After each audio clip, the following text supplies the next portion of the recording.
Hi guys! Christian Pits again. Gaya ng dati, may parcel na naman tayong bubuksan. Isa pala itong lunch bag na may saksakan. Isang heated lunch box. So, tara, samahan niyo ako. Buksan natin at tingnan natin kung ano yung style niya sa loob. Let's do this, guys.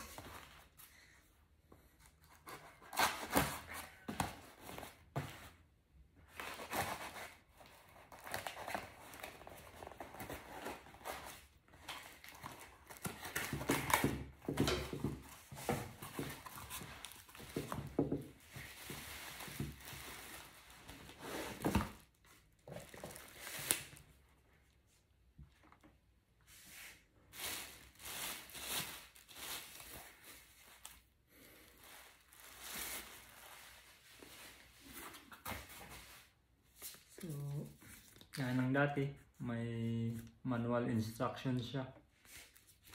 Dito na lang tayo, basahin na lang natin kung paano siya i-operate if ever bibili kayo. Nandito naman lahat. So, ito po yun guys. Ito yung saksakan and switch on, switch off to. Yan.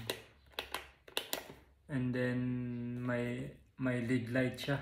If i-switch on mo, iilaw to. Pag i-off mo, mag-off din yung light niya, lead light. May handle pa siya. Yan.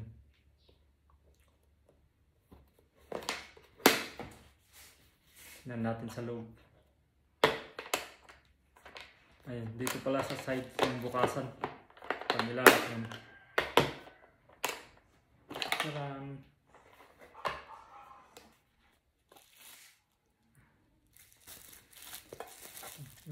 Yung nasa loob.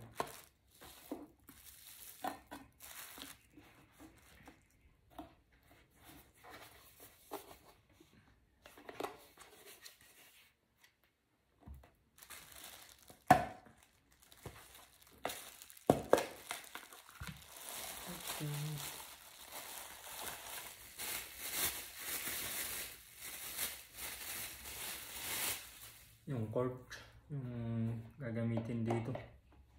So yung kailangan ng adapter, iba yung socket niya.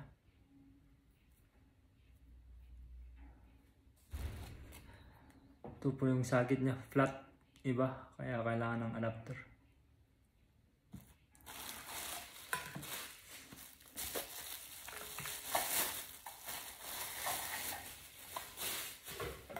And meron siyang measuring cup.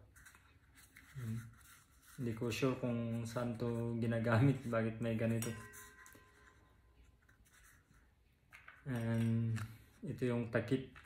At least may gasket. And may parang labasan ng yung kumbaga yung may init na sabaw dito. Para at least may singaw. Yun. Saka kapag yung sabaw, hindi siya maglilik if ever lalagay mo dito. Pag nasa biyahe ka or naglalakad ka, kung yung sabaw nagkaganon-ganon yung paglakad mo, hindi siya maglilik dito sa gilid. Ito yung parang trabaho nitong gasket. Ayun, pati rin to may gasket din siya para at least hindi siya lalabas. And ito naman yung para sa kanin. Yung material stainless naman. Ayun. Ito measuring cup. Hindi ko alam kung saan ito nagagamit, pero baka free. Depende siguro kung saan to pag-measure ng tubig, siguro kung ilalagay dito or yung sabaw. Ito Ito yun din yung takip. Yan.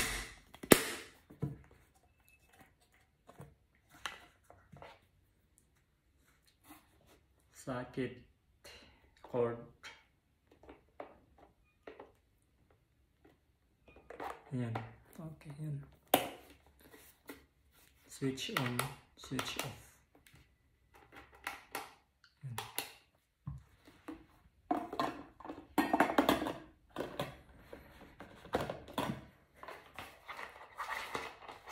May handle.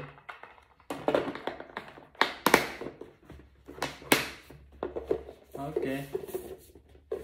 So, yun lang guys. Thank you sa panonood. Bye-bye.